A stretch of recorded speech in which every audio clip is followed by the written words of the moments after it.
압도적 경제 콘텐츠 3프로TV의 취재팀장 권순우, 줄여서 압권. 안녕하세요. 3프로TV의 권순우 취재팀장입니다. 오늘은 기업을 통해서 세상의 변화를 알아보는 압권 기업의 발견 시간입니다. 오늘 선정한 기업은 롯데케미칼입니다. 롯데케미칼은 국내를 대표하는 석유화학 기업인데요. 혹시 롯데케미칼이라는 회사를 잘 모르시는 분도 계실 수 있을 것 같은데, 일단 석유화학이라는 거는 대체로 플라스틱류를 만드는 그런 회사죠. 롯데케미칼은 1976년에 여수산업단지를 조성할 때 만들어졌던 굉장히 역사가 오래된 회사입니다. 이 회사의 옛날 이름을 기억하시는 분은 연배가 좀 있으신 분일 건데, 호남석유화학이라고 하면 기억하시는 분들이 있을까요? 호남석유화학이 그 여수산업단지 화학단지를 조성을 하면서 설치가 되고, 이후에 그 현대석유화학 KP케미칼을 인수하면서 확대가 돼서 2010년에 이름을 바꾼 게 롯데케미칼입니다. 원유를 정제를 하게 되면은 온도에 따라서 휘발유도 나오고 경유도 나오고 중유도 나오는데, 이 중에 그 나프타라는 게 나옵니다. 나프타, 납사라고도 부르는데, 납사를 가공하면은 하얀 쌀같이 되는 요런 물질이 나옵니다. 요거를 에틸렌이라고 불러요. 이 에틸렌을 가공하면은 P라든지 페트라든지 PP라든지 우리가 주변에서 흔히 볼 수 있는 플라스틱을 만들게 되는데요. 거기에 원료가 되는 게 바로 이 에틸렌입니다. 에틸렌은 국내 산업에서 굉장히 다양한 곳에서 활용이 되기 때문에 산업의 쌀이라고도 불립니다. 롯데케미칼은 에틸렌을 연간 450만 톤 정도 규모로 생산할 수 있는 설비를 갖추고 있는데요. 국내에서는 가장 큰 1위 규모고, 세계적으로도 한 7위 정도 되는 규모를 갖추고 있습니다. 석유화학 업체로서 롯데케미칼의 강점은 지역이라든지 원료의 포트폴리오가 굉장히 탄탄하다는 점인데요. 우선 원료부터 살펴보면은 석유화학의 원재료는 아까 말씀드렸던 것처럼 납사에서 나오는 에틸렌입니다. 근데 이게 그 원유라는 게 유가 변동에 따라서 굉장히 유가가 좀 많이 움직이게 되잖아요. 그래서 석유화학 업체는 유가의 움직임에 따라서 수익의 변동성이 굉장히 큽니다. 그래서 어떤 때는 주가가 막 오르다가 어떤 때는 주가가 막 떨어지다가 하면서 수익 변동성에 따라서 기업 가치도 굉장히 크게 달라집니다. 그 롯데케미칼의 강점이라고 한다면은, 롯데케미칼은 천연가스를 원료로 하는 석유화학 플랜트도 가지고 있습니다. 천연가스 같은 경우에도 에틸렌을 뽑아낼 수가 있는데, 원유에서는 납사, 천연가스에서는 에탄 이렇게 부르는데, 에탄을 크래킹해서 그 에틸렌을 만들 수도 있습니다. 그 천연가스 같은 경우는 석유에 비해서 가격의 변동성이 굉장히 낮은 편이고요. 그리고 이제 유가가 막 올라가다 보면은 미국 같은 데서는 셰일가스 관련한 투자가 굉장히 많아집니다. 그러면은 유가가 올라갔을 때는 천연가스의 어떤 경쟁력이 좀 더 높아지기 때문인데요. 그래서 천연가스의 생산량이 좀 더 늘어나게 되는 거죠. 그러면 원재료 가격도 좀 낮아집니다. 그래서 천연가스로 에탄, 그리고 에탄으로 에틸렌을 만드는 설비를 갖추고 있다는 거는 유가 변동성에 따라서 발생할 수 있는 석유화학 기업의 수익성 변동성을 좀 더 낮춰주는 효과가 있다라는 겁니다. 그래서 롯데케미칼 같은 경우는 셰일가스가 많이 나는 미국에도 에틸렌 공장을 가지고 있고요. 우즈베키스탄에도 에틸렌을 기반으로 해서 에탄 크래킹을 하는 그런 공장을 가지고 있습니다. 아무래도 국내에서 납사만 가지고 석유화학을 하는 업체보다는 수익의 변동성이 좀 더 낮고 포트폴리오가 탄탄하다고 볼 수 있습니다. 또 하나의 특징은 지역 포트폴리오인데요. 지역 포트폴리오가 중요한 이유는 중국 때문입니다. 중국 같은 경우는 전 세계적으로 가장 플라스틱 소비를 많이 하는 나라고, 거기에 대해서 수요도 굉장히 많습니다. 그래서 국내 석유화학 업체 같은 경우에 한국에서 만들어서 중국으로 수출을 많이 하게 되는데요. 근데 중국에서도 석유화학이 돈이 된다는 걸 알기 때문에 여기 석유화학 설비들을 굉장히 공격적으로 투자를 많이 하고 있습니다. 그러다 보니까 중국 내에서 자체적으로 에틸렌 생산을 많이 늘리다 보니까 중국이라는 시장에서 우리나라 업체들의 입지가 좀 더 좁아지게 되는 거죠. 롯데케미칼 같은 경우는 일찌감치 2010년에 그 말레이시아에 있는 그 석유화학 업체인 타이탄 케미칼을 인수를 했습니다. 그래서 말레이시아의 납사 공장, 납사 크래킹 공장을 가지고 있고, 그러다 보니까 포스트 차이나라고 할 수 있는 동남아 시장의 거점을 가지고 있고요. 이와 함께 그 인도네시아에서 최대 석유화학 단지를 조성하는 프로젝트를 진행을 하고 있습니다. 그 완공 목표는 2025년이고요. 여기 인도네시아에 있는 석유화학 단지가 완성이 되게 되면은 포스트 차이나라고 할 수 있는 동남아시아 시장에서도 그 시장을 겨냥해 그 석유화학 제품들을 만들 수 있게 될 것으로 좀 전망이 되고 있습니다.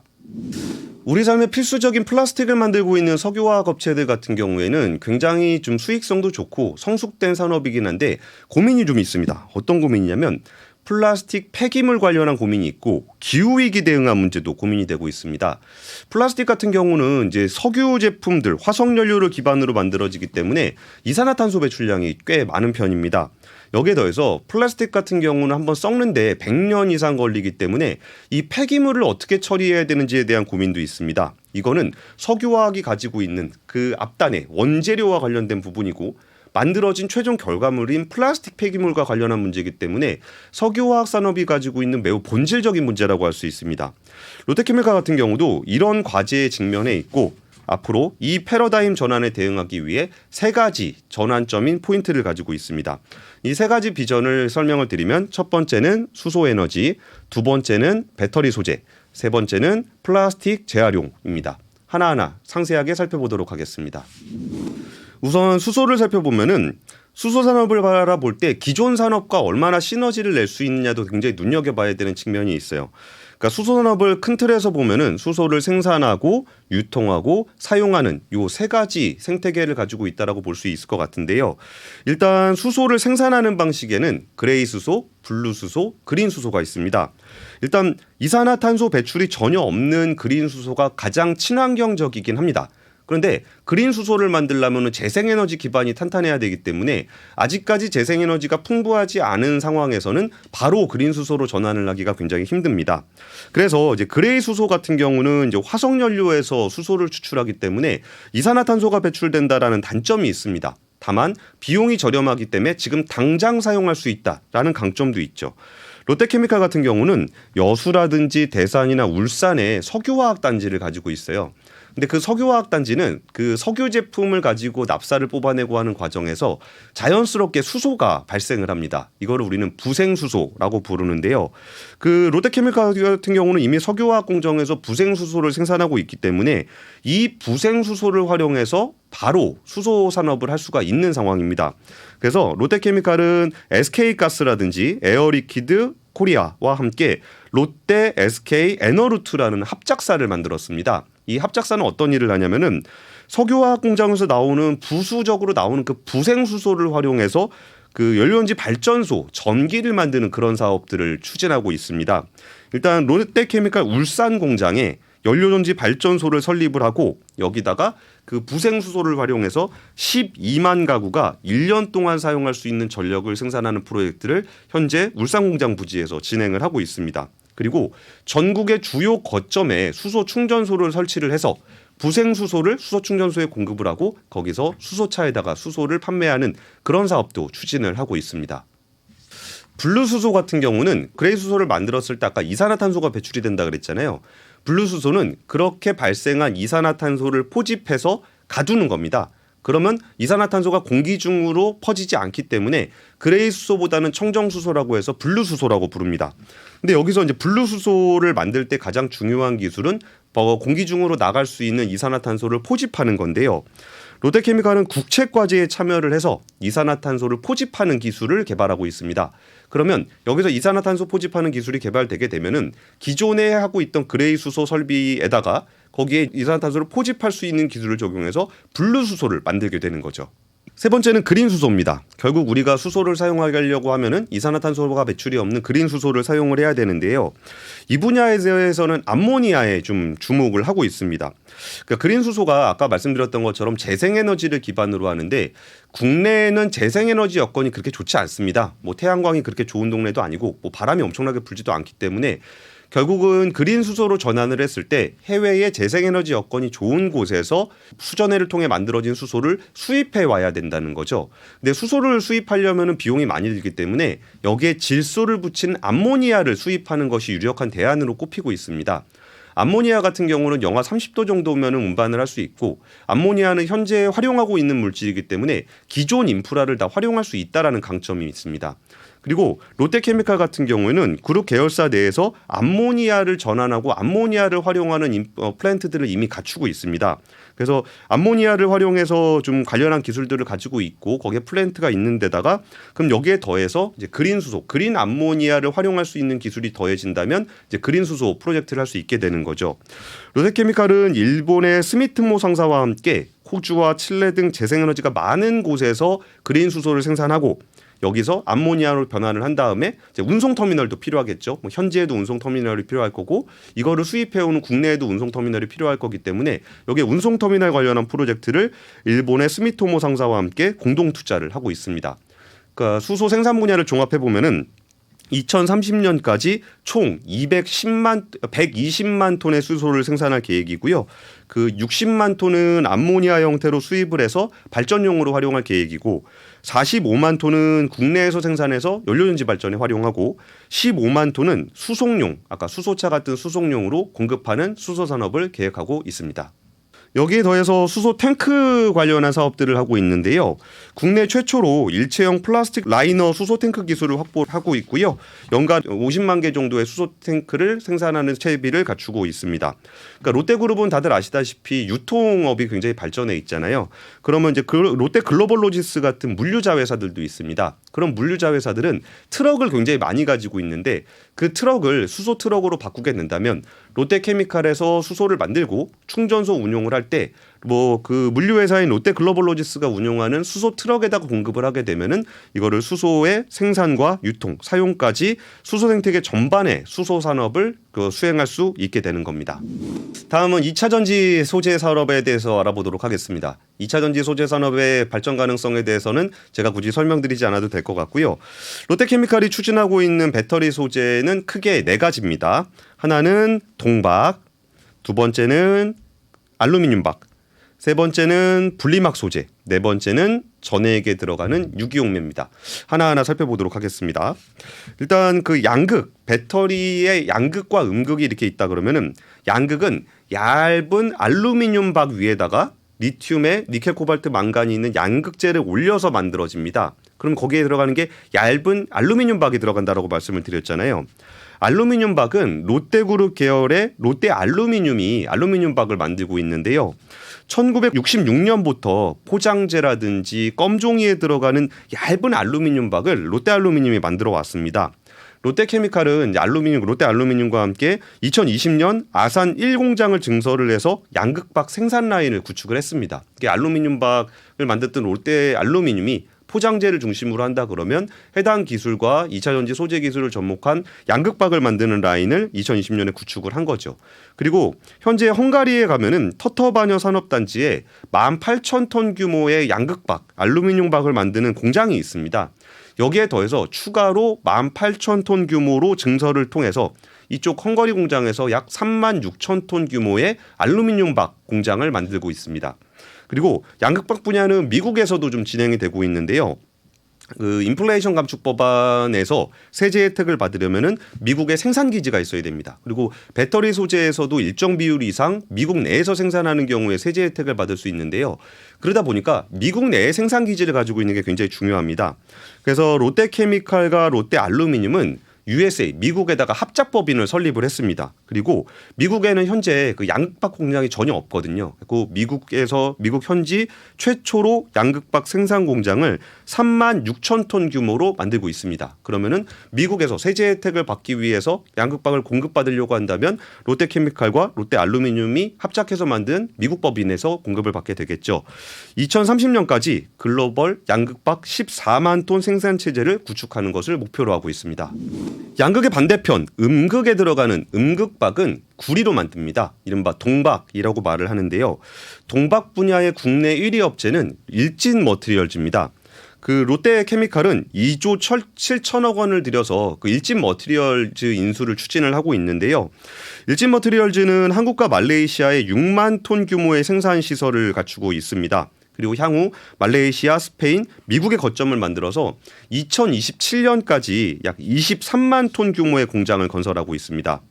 일진 머티리얼즈의 동박 그 매출 목표를 살펴보면은 현재 한 7천억 원 정도 규모의 매출을 하고 있는데 2027년까지 4조 원 이상의 매출을 올리겠다라는 계획을 가지고 있습니다.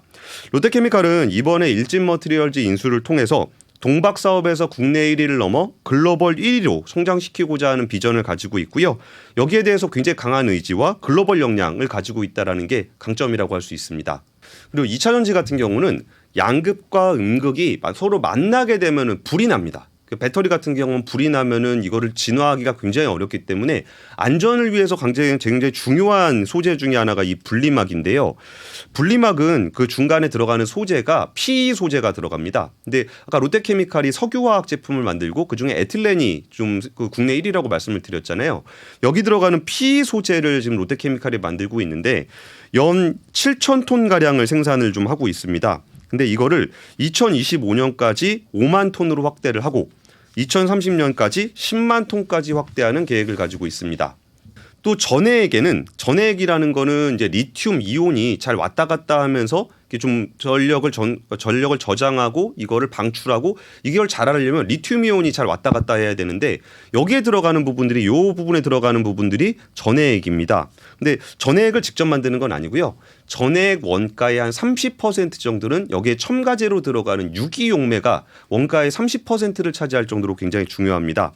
근데 이게 굉장히 필요한 핵심 소재인데 우리나라에서는 아직 못 만들어서 전량을 해외에서 특히 중국에서 수입을 하고 있습니다. 근데 롯데케미칼 같은 경우는 그 4대 유기용매를 만들기 위해 대산에 공장을 짓고 있고요. 두 가지 품목은 이미 증설해 생산할 수 있는 공장을 만들고 있고 두 가지 품목 같은 경우는 이제 신규로 공장을 만들어서 2024년부터 양산을 시작할 계획입니다. 그 전해액 유기용매는 생산 자체도 굉장히 의미가 크지만 뭐 EMC, DEC 이게 다른 두 가지 유기용매 같은 경우는 국내에서 최초로 자체 기술을 통해서 국산화를 했다라는 점도 의미가 굉장히 큽니다. 이 밖에도 그 리튬 메탈이라든지 고체 전해질 같은 차세대 배터리 분야도 미국 스타트업에다 2,500억 원을 투자를 했고 미국에다가 공장을 짓는 프로젝트를 진행하고 있습니다. 현재 본업인 플라스틱 분야에서도 재활용 플라스틱으로의 전환을 꾀하고 있는데요. 전 세계적으로 원유에서 뽑아놓은 플라스틱에 대한 규제가 점점 강해지고 있습니다. 결국 플라스틱 분야도 정말 대대적인 패러다임 전환이 불가피한 상황인데요. 그 롯데케미칼 같은 경우는 물리적 재활용과 화학적 재활용을 동시에 추진을 하고 있습니다.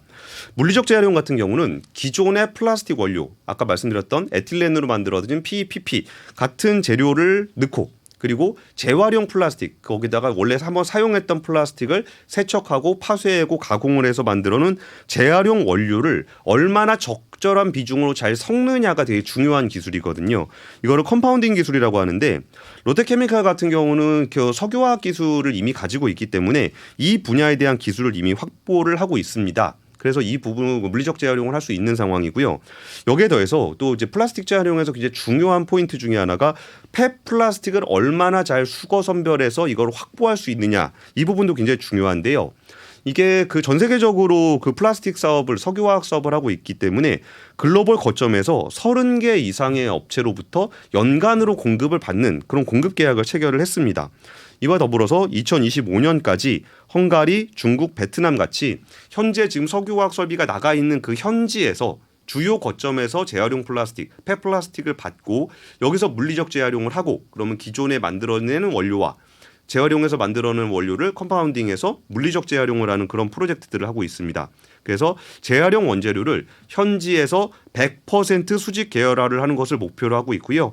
현재 2021년 기준으로 한 6만 톤 정도를 판매하고 있는데 2030년까지 26만 톤으로 판매를 확대하는 것을 목표로 하고 있습니다. 물리적 재활용 같은 경우는 현재 있는 기술을 가지고 즉각적으로 시행할 수 있다는 장점이 있는데 물리적 재활용은 말 그대로 기존에 있는 만들어진 플라스틱을 재활용하는 것이기 때문에 폐플라스틱의 오염도가 너무 심하거나 이걸 여러 가지 소재가 복합 재질로 되어 있는 경우에는 재활용을 하기가 굉장히 힘듭니다. 그리고 재활용을 한번 할 때마다 품질이 떨어지기 때문에 반복적으로 재활용을 하기가 힘들어요. 그러면은 이거를 원재료 수준으로 재활용을 하는 그러니까 플라스틱을 다시 화학적인 반응을 통해서 원재료 수준으로 만드는 거를 화학적 재활용이라고 하는데 이거를 좀 해야 됩니다.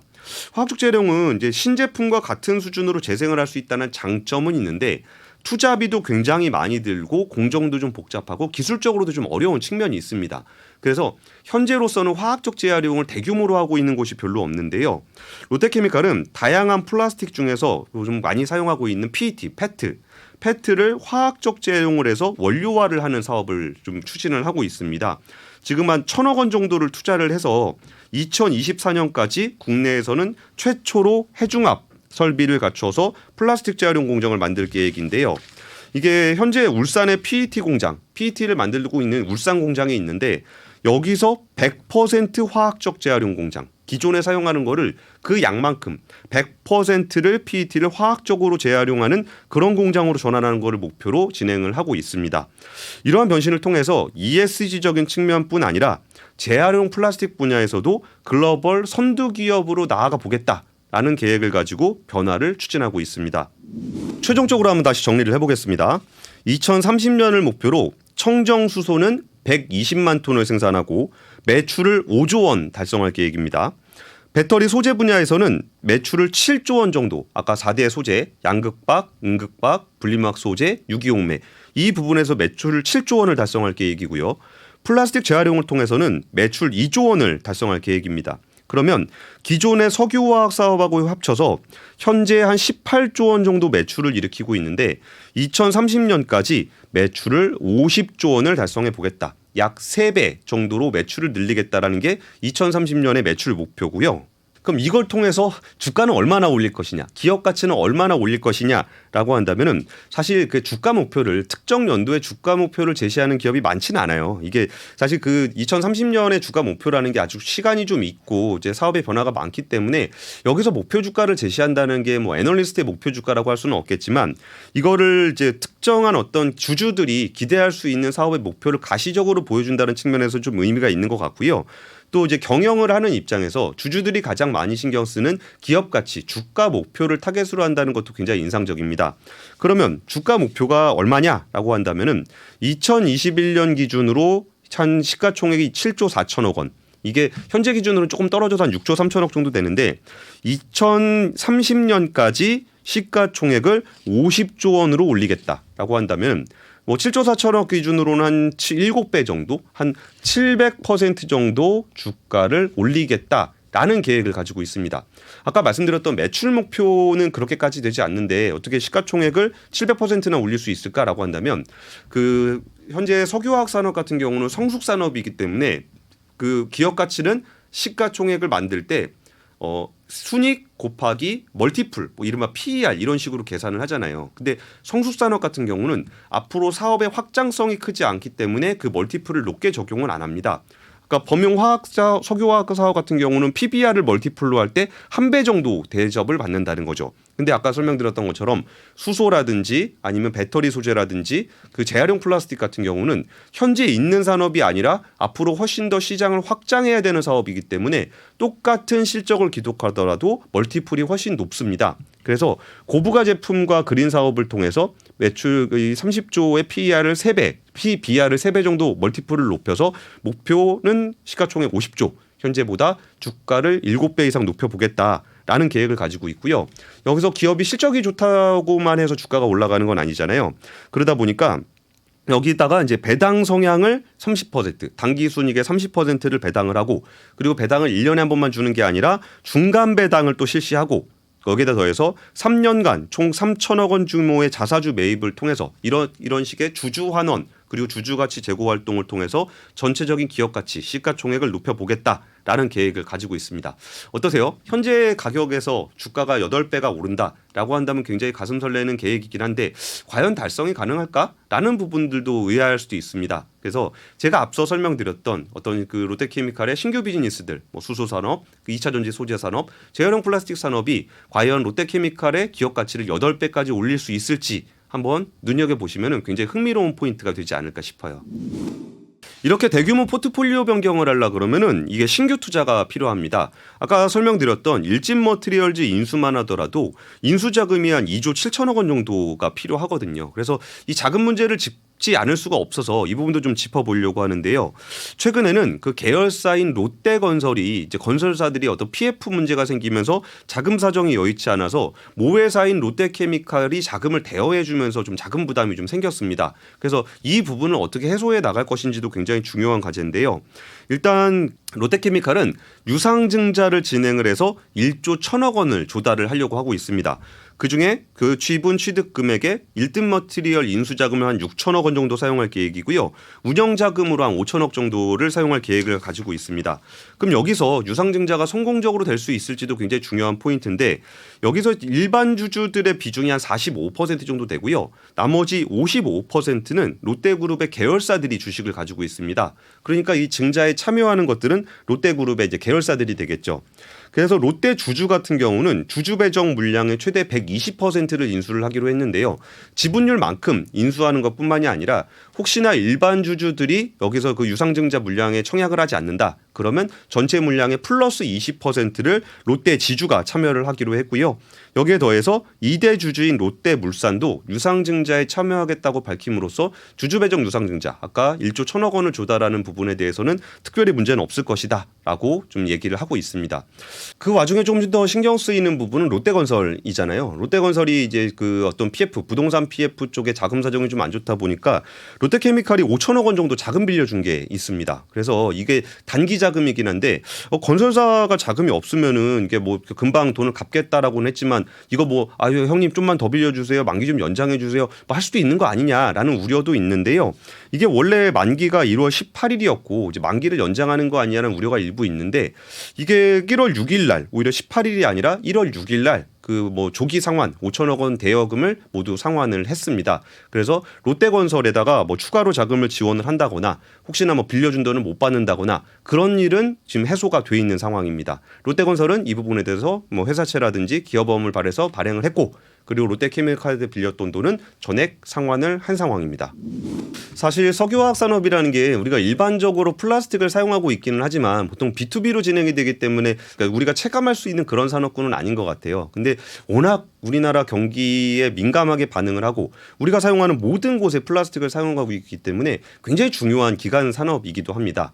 그러면서도 이제 기후위기 대응이라든지 폐기물이라든지 이런 것들 때문에 엄청난 도전에 직면해 있기도 해요. 그래서 전체 자기 산업의 대부분 정말 필사적인 마음으로 자기 산업의 대부분을 바꿔야 하는 그런 도전적인 과제를 가지고 있는데요. 이 부분에 대해 어떤 수소 산업이라든지 아니면 2차 전지 소재, 그 배터리 재활용 산업 같은 경우는 기존의 석유화학으로 얻었던 어떤 노하우라든지 기술을 활용할 수 있고 롯데케미칼 같은 경우는 국내에서 가장 그 글로벌 포트폴리오가 잘 되어 있는 석유화학 기업이기 때문에 현지에서 어떤 기업을 오퍼레이팅하거나 뭐 현지 대응 역량이 꽤 뛰어난 회사입니다. 그래서 지금 석유화학 사업이 좀 더 이렇게 조금 좀 축소가 되더라도 나머지 수소산업 아니면은 2차 전지 소재, 플라스틱 재활용 사업까지 더해져서 충분한 확장성을 보인다면은 앞으로 2030년 목표 주가 8배를 달성할 수 있을지 우리가 롯데케미칼의 미래도 한번 눈여겨보면 좀 흥미로운 포인트가 될 것 같습니다. 오늘 아권 기업의 발견은 롯데케미칼로 준비를 해봤습니다. 76년에 호남석유화학으로 시작을 해서 2022년 뭔가 새로운 포트폴리오를 만들어가겠다는 기업이 어떤 모습을 보이게 될지 아권에서도 계속적으로 눈여겨보도록 하겠습니다. 지금까지 아권의 권순우였습니다. 감사합니다.